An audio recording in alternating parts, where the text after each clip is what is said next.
Hey everyone, today we're going to talk about something that hits close to home for so many of us, professional burnout.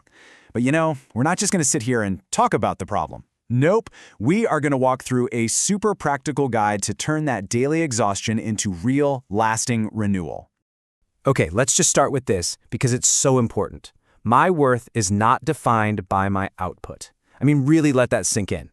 This isn't just some fluffy quote, it's a huge shift in how we think. So much of our stress, our burnout, it comes from tying our self-worth directly to how much we get done. This whole explainer is about untangling that. So first things first, we've got to understand what we're up against, right?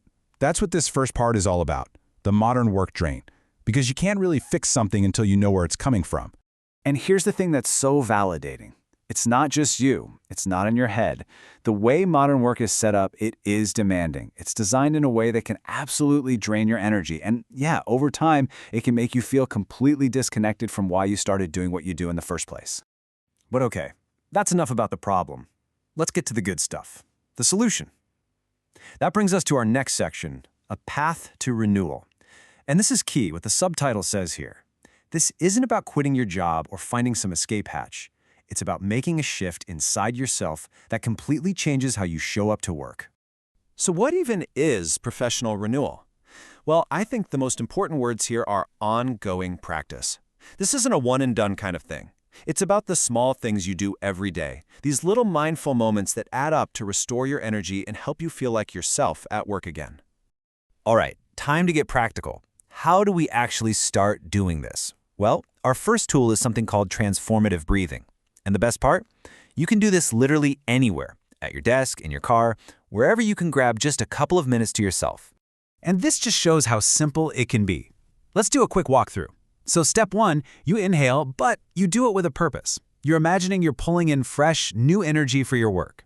Then step 2, you hold it for just a beat.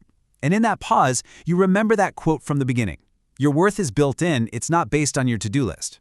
And finally, step 3, you exhale it all out, consciously letting go of that feeling of exhaustion and burnout. So simple, right? But so powerful. So that breathing trick is like your emergency button for stressful moments.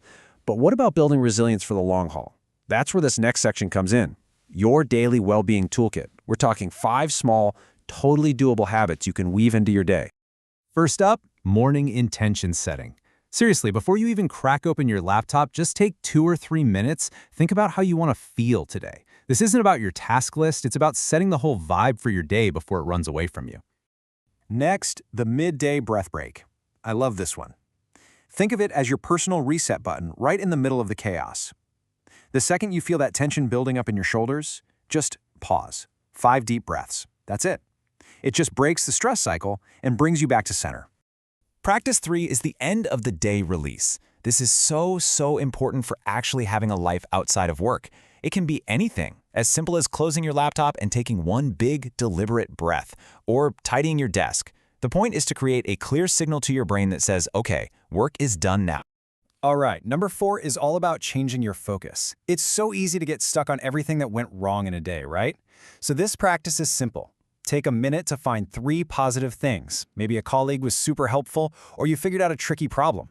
It literally retrains your brain to start noticing the good stuff more often. And the last practice in our toolkit, micro boundaries. This is all about finding tiny, realistic ways to protect your energy.